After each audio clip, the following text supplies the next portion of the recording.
Au plus profond de l'esprit d'une personne se trouvent de nombreuses graines issues de vies passées, toutes stockées dans la conscience alaya. Bien que nous puissions exercer un certain contrôle sur elles dans le présent, lorsque le temps est mûr, elles se manifesteront inévitablement. Il est donc crucial pour nous, dans notre vie quotidienne, d'agir avec prudence en termes d'action, de parole et de pensée. Il est sage de semer davantage de graines positives et moins de graines négatives.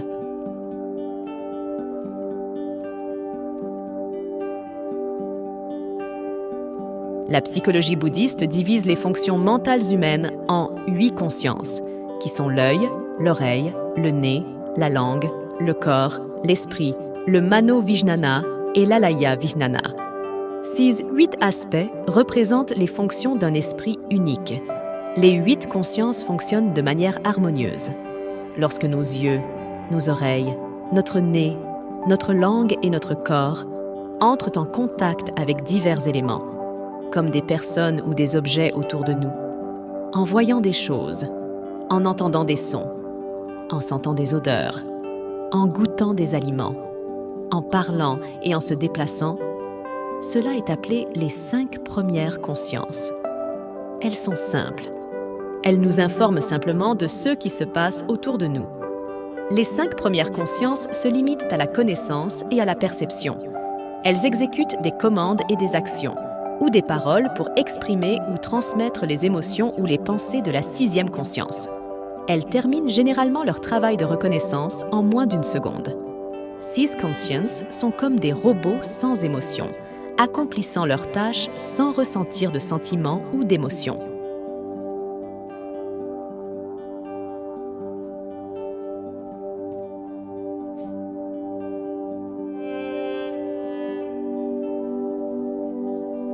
Quant aux pensées, jugements, souvenirs, décisions et réponses émotionnelles à l'environnement environnant, ils se produisent dans la 6e conscience. Par exemple, lorsque vos yeux voient une horloge, ils la reconnaissent comme un objet. Quant à l'heure actuelle et à ce qui doit être fait, cela relève de la sphère de la 6e conscience. Elle commence à créer des scènes et des objets mentaux à partir du film des 5 premières consciences, ajoutant du texte ou des phrases, des sous-titres et des narrations avec des expressions émotionnelles. La 6e conscience peut également se rappeler un accident survenu il y a 10 ans ou imaginer des scènes de la réunion de travail de demain. Les 5 premières consciences et la 6e conscience sont assez simples, mais les 7e et 8e, les 2 inconscientes, sont plus difficiles à observer. Surtout la 7e, la conscience manas, agit en coulisses comme un marionnettiste, manipulant nos préférences et nos dégoûts dans la 6e conscience. La 7e conscience s'accroche à la 8e conscience, pensant qu'elle est le « moi ». Lorsque des décisions sont prises par la 6e conscience, elles tournent autour du « moi », ce qui entraîne l'apparition de 4 afflictions: l'égoïsme, les points de vue centrés sur soi, la fierté et l'attachement. La 7e conscience se préoccupe toujours de savoir si son identité et son statut pourraient être remis en question par les autres, si elle peut atteindre ses objectifs professionnels, s'il y a plus de rides sur le visage ou si elle a pris du poids. Toutes ces inquiétudes diverses de la 6e conscience sont causées par la 7e conscience.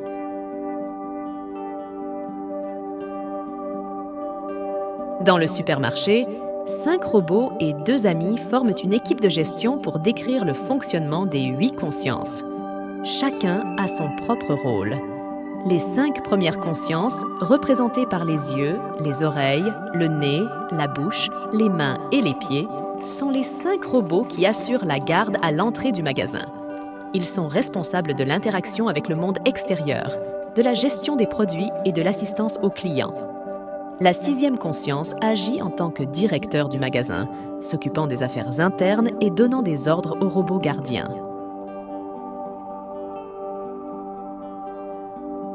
Le robot 1 à 5, qui font des affaires à l'avant, représente la conscience de l'œil, de l'oreille, du nez, de la langue et du corps. Ce sont nos sens et ils interagissent continuellement avec le monde extérieur, nous fournissant constamment des informations sur notre environnement. Ils collaborent avec la sixième conscience, aussi connue sous le nom de conscience mentale, comparable à s'engager dans le commerce. Ils acceptent ce qui est bénéfique et rejettent ce qui ne l'est pas. En conditions favorables, des désirs naissent, similaires à l'achat. En conditions défavorables, le rejet est similaire à la vente.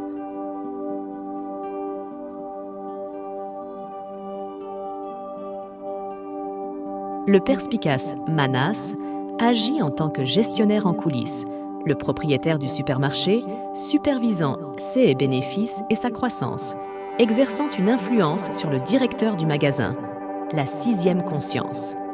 Le propriétaire du supermarché détient un secret mystique, la conscience Alaya, similaire à la boîte de Pandore. Elle enregistre chaque action du supermarché, vente quotidienne, inventaire, flux de trésorerie, bonnes ou mauvaises, tout est enregistré comme une boîte noire d'enregistrement de volume. De même, elle emmagasine chaque cupidité, tromperie, diffamation, jalousie, amitié, amour, bonheur, gratitude, maladie, revers et tourments, attendant leur aboutissement futur, tout comme la boîte de Pandore, stockant CS émotions et expériences jusqu'à leur éclosion dans la prochaine vie.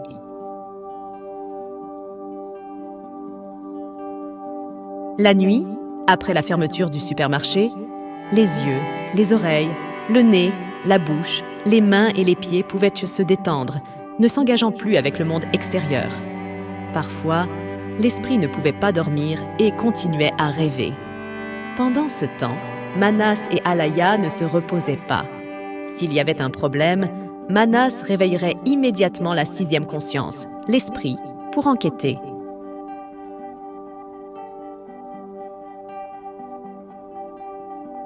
Nous devons apprendre à observer notre être intérieur, à comprendre qu'au-delà de l'esprit conscient qui provoque l'agitation, il existe une conscience souillée, mais ce n'est pas notre âme. Dans le bouddhisme, il n'y a pas de concept de âme, mais pour faciliter la compréhension, nous désignons temporairement la conscience la plus profonde comme l'âme. C'est quelque chose que nous n'avons jamais rencontré auparavant. La conscience souillée stocke toutes nos émotions et habitudes mentionnées dans le bouddhisme, qu'elles soient cultivées au cours de cette vie ou innées dans la salle de stockage, la conscience Alaya.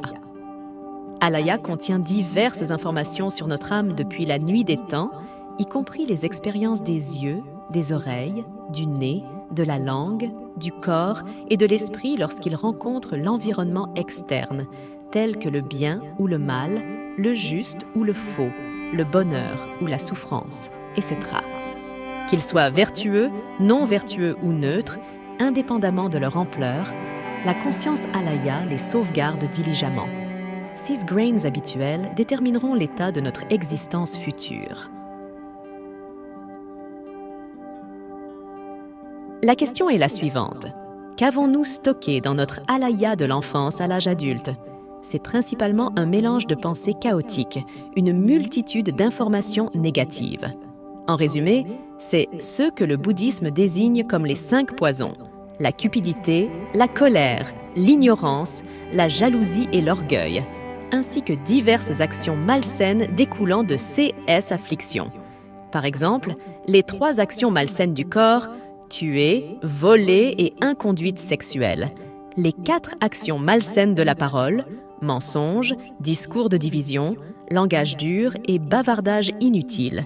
Les 3 actions malsaines de l'esprit: convoitise, mauvaise volonté et fausse vue, et ainsi de suite. Ce sont comme des graines empoisonnées stockées dans la conscience Alaya. Sans repentir et purification, lorsque les bonnes conditions arrivent à maturité, ces graines empoisonnées commenceront à germer, finissant par donner des fruits empoisonnés. Comment cela pourrait-il apporter du bonheur? Seules les actions saines apportent le bonheur. Si les actions malsaines s'accumulent, les habitudes négatives deviennent plus fortes, entraînant davantage de souffrance.